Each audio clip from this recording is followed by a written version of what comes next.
எதிர் வீட்டு வாலிபருடன் மலர்ந்த ரகசிய காதல் கொலையில் முடிந்தது எப்படி என்பது குறித்து பார்க்கலாம்.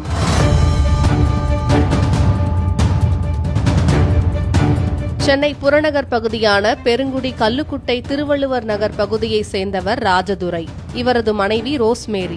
இந்நிலையில் இவர்களது எதிர் வீட்டில் வசித்து வந்த அன்பு கணபதி என்பவர் ரோஸ்மேரியுடன் கடந்த 4 மாதங்களாக திருமணத்தை மீறிய ரகசிய உறவு வைத்திருந்ததாக கூறப்படுகிறது.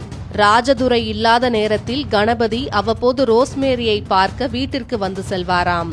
இதனை அறிந்த ராஜதுரை இருவரையும் கண்டித்து ரகசிய உறவை கைவிடுமாறு கூறியுள்ளார். ஆனால் இதனை கண்டுகொள்ளாத கணபதியும் ரோஸ்மேரியும் தொடர்ந்து தனிமையில் சந்தித்து அடிக்கடி உல்லாசமாக இருந்து வந்துள்ளனர்.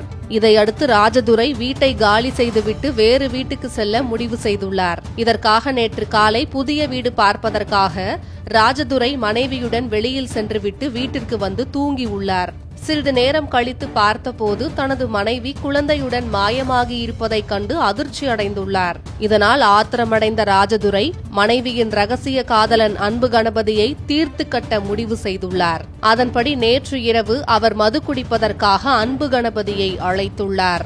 இருவரும் பரணி தெருவில் உள்ள ஏரிக்கரையில் அமர்ந்து மது குடித்த போது அன்பு கணபதி தான் 4 மாதங்களாக ரோஸ்மேரியுடன் ரகசிய உறவில் இருப்பது பற்றி கூறியுள்ளார். இதனால் ஆத்திரமடைந்த ராஜதுரை மறைத்து வைத்திருந்த கத்தியால் அன்பு கணபதியை சரமாரியாக குத்திவிட்டு தப்பி ஓடி உள்ளார். சத்தம் கேட்டு வந்த அக்கம் பக்கத்தினர் அன்பு கணபதியை மீட்டு வேளச்சேரியில் உள்ள தனியார் மருத்துவமனையில் சேர்த்தனர். அங்கு சிகிச்சை பலனின்றி அவர் பரிதாபமாக உயிரிழந்தார். கொலை செய்யப்பட்ட அன்பு கணபதிக்கு மனைவியும் 2 பெண் குழந்தைகளும் உள்ளனர். துரைப்பாக்கம் போலீசார் உடலை கைப்பற்றி பிரேத பரிசோதனைக்காக ராயப்பேட்டை அரசு மருத்துவமனைக்கு அனுப்பி வைத்தனர். மேலும் வழக்கு பதிவு செய்த போலீசார் ராஜதுரையை தேடி வருகின்றனர். இந்த சம்பவம் அந்த பகுதியில் பெரும் பரபரப்பை ஏற்படுத்தியுள்ளது.